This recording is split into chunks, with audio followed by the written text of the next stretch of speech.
Hello dear students, welcome to NEET chemistry 180 Hindi. आज हमारा topic है थर्मोडायनेमिक्स।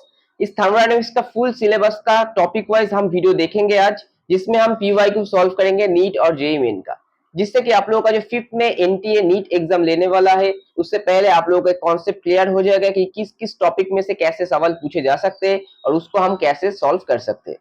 इस वीडियो को पूरा देखने के बाद आप लोग थर्मोडायनेमिक्स में से पूरा क्वेश्चंस करके आ सकते हो नीट 2024 एग्जाम में। तो चलिए वीडियो को शुरू करते हैं, लेकिन वीडियो को शुरू करने से पहले जो लोग मेरे चैनल पर नए हो, चैनल को जरूर सब्सक्राइब कर दीजिएगा, नोटिफिकेशन बेल को प्रेस कर दीजिएगा, क्योंकि आने वाले 2 दिनों में मैं पूरा ऑर्गेनिक का सिलेबस भी आप लोगों के सामने कवर करवा दूंगा। तो चलिए वीडियो को शुरू करते हैं। First question, NEET 2023, which one is the correct relation between delta H and delta U. तो डेल्टा एच क्या है? चेंज इन एंथैल्पी, और डेल्टा यू हमें पता है चेंज इन इंटरनल एनर्जी।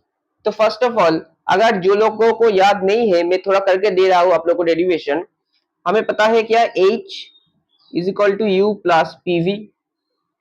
अब अगर हम प्रेशर को कांस्टेंट रखें तो delta H will be equal to delta U plus P delta we.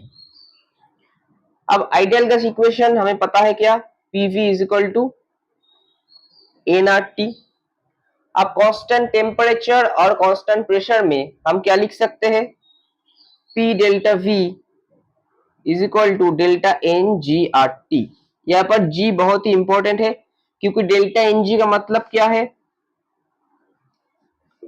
Some of the mole number of gaseous products minus sum of the mole number of gaseous reactants। तो हमें बस gaseous products और gaseous reactants को ही consider करना है।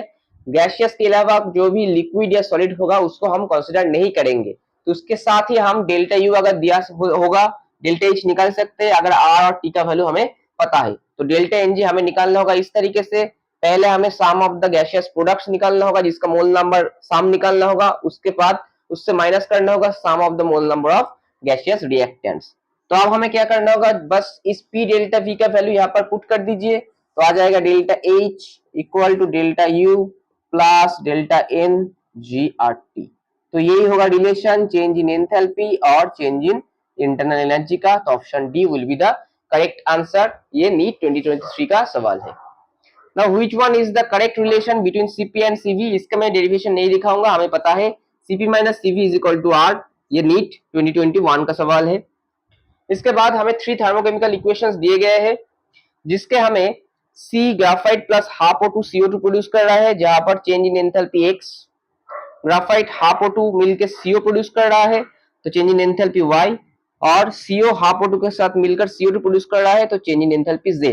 X, Y और Z का relation पूछा गया है। तो देखिए, अगर हमें C से CO2 जाना है तो कितना O2 लगेगा? यहाँ पर 1 O2 लगेगा, 1 मोल। तो यहाँ पर दोनों हाफ मोल है। अगर इन दोनों को हम मल्टीप्लाई सॉरी एडिशन कर दे, इन दोनों को हम एडिशन कर दे, तो हमें ये इक्वेशन मिल सकता है। देखिए, सीओ सीओ कैंसिल आउट हो जाएगा, हाफ हाफ मिलके 1 हो जाएगा, और हमारे पास C प्लस O2 से CO2 निकाल के आएगा। तो चलिए करके दिखाते हैं। पहले हम 2 प्लस 3 करते हैं। इक्वेशन 2 प्लस इक्वेशन 3 अगर करेंगे तो पहले लिख लेते हैं। इक्वेशन 2 में दिया गया है C graphite plus half O2 gas,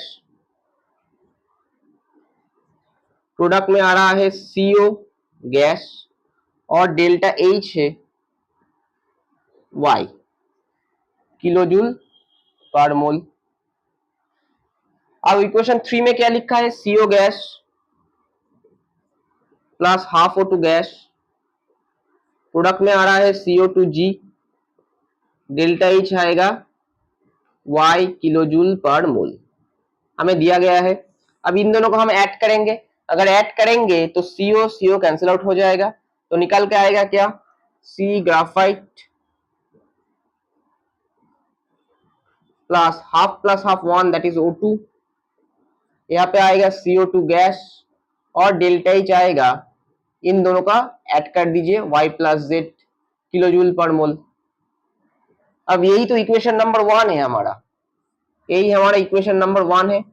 तो इक्वेशन नंबर में 1 में डेल्टा एच कितना दिया गया है, delta H equal to X दिया गया है, तो ये दोनों तो इक्वल हो गया। तो हमें इन दोनों में से निकाल के क्या आएगा, X equal to Y plus Z.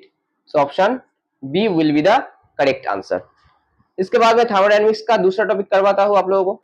तो थर्मोडायनेमिक्स के बाकी के टॉपिक हम देखेंगे।